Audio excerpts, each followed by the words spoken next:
Okay, welcome back to my channel. Today I'm going to be putting the cab on the chassis. I'm using my tractor.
She's on there roughly. Now we'll get her jacked up.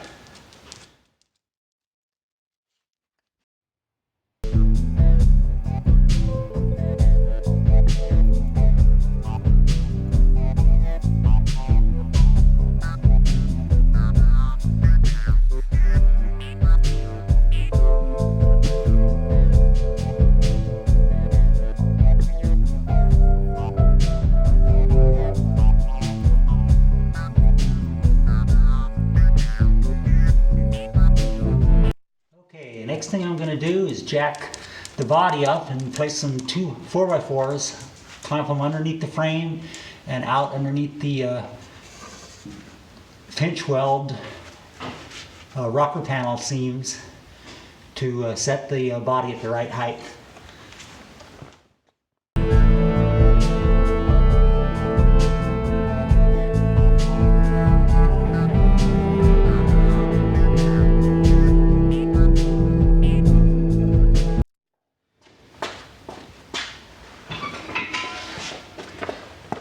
just jack the 4x4s up and set the whole thing on the 4x4s.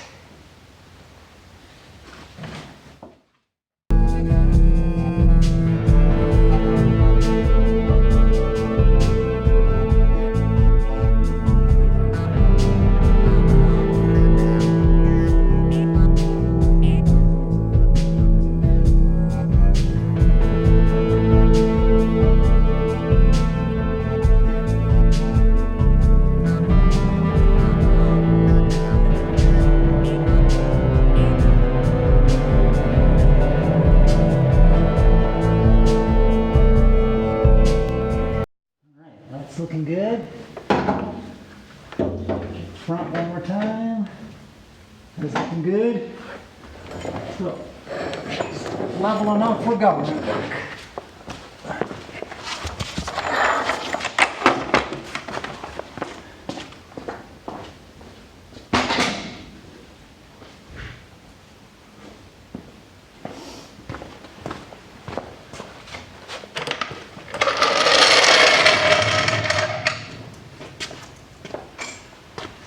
Now we'll work on getting the body centered on the frame and in position. Needs to come back.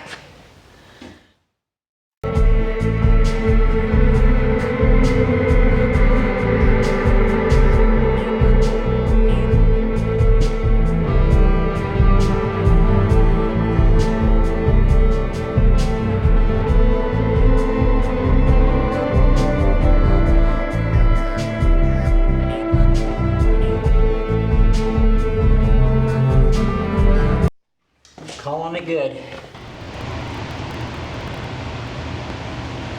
Okay, the next thing I need to do is trim these cab mounts down to fit in their new spot on the chassis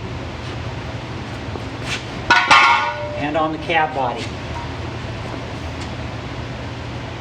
These are the old ones that came off the 720, and I just have to trim them down a bit. Fit them in there.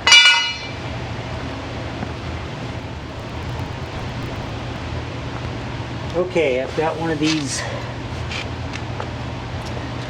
brackets trimmed to fit the frame in the cab. The way this works is you've got one piece of the bushing. This is the top. The cab goes over the top here. This bushing goes through the hole like that. This big rubber washer bushing goes on the bottom. And you've got washers and another bushing that goes through the middle.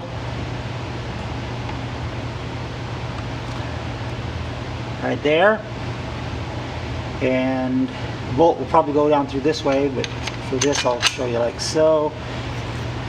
Then the chassis cab goes down over this, washer on top, nylock nut. So now, get to weld this one onto the chassis. Okay, I've got the rear corner mount assembled like I showed you, and then I placed it up in here and bolted in place, and now I'm going to tack the bracket to the frame.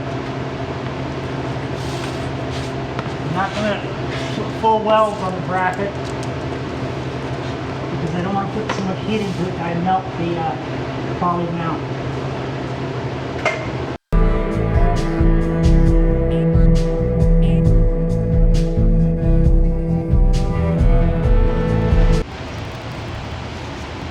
Okay, here's the front mount, front driver's side mount. You can see I've got it all trimmed to length. I've got the bushing installed. Now I'm going to weld it in. Again, I'm just going to tack weld it.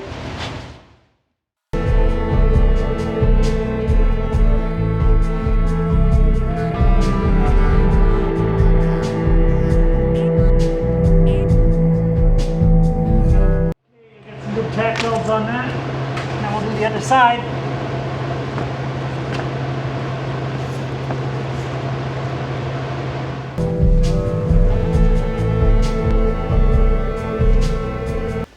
Okay, I'm getting ready to work on the tunnel. So right now, from here to here is about 8 inches. And I need at least 10 to get the tranny through with the shifter off. So we definitely got to cut out the tunnel and raise it up. Now before I can start cutting the tunnel out, first I have to get this heater box out of the way. It unfortunately is not high enough because I think the tunnel's got to come up probably, at least at this point, probably 3 or 4 inches, maybe more. But I'm hoping maybe once I get it out I can figure out how to maybe move it over into the passenger footwell up high somewhere. We'll see how it goes. Okay, I've got the heater box out and a few other flammable things. And I've got the tunnel marked out where I need to cut it out. You can see right along the top here, there's a black line, comes down here, and it changes to white. And if you can follow that white line all the way to the back. And then I'm not sure if you can see it, but right here I've got a white line coming up, arcing across the top, back down again. That's pretty much how high the tunnel needs to be in the back because of the drop of the body over the rear axle. Now I'll show you back here, if we can see in there. You can see the, I'm not really sure if you can see the height of the pinion flange there in relation to the back of the body. But on the body there are some white lines as well. But you can see it's pretty high up. Alright, now it's time to break out the plasma cutter and do some cutting.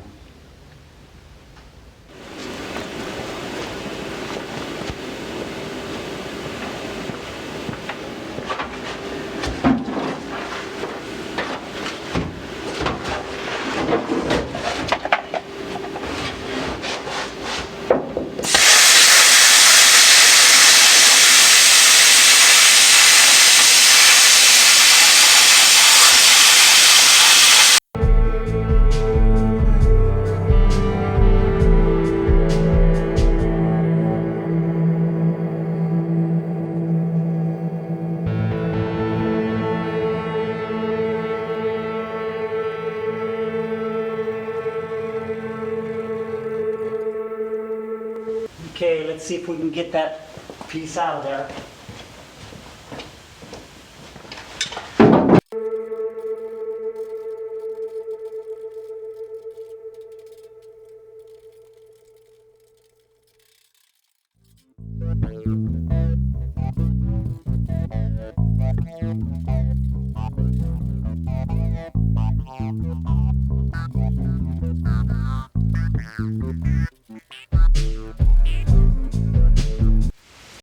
And voila, there's one big hole in the floor pan.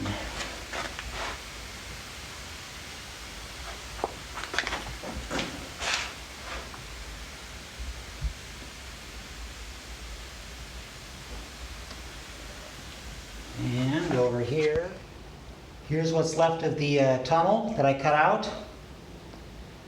I don't know if I'm going to be able to use any of this or if I'm going to have to make a custom piece. We'll see as things go. Next up, we're going to do a test fit of the engine and tranny, maybe make some transmission mounts and motor mounts. So that's it for now. Thanks for watching my channel. See you next time.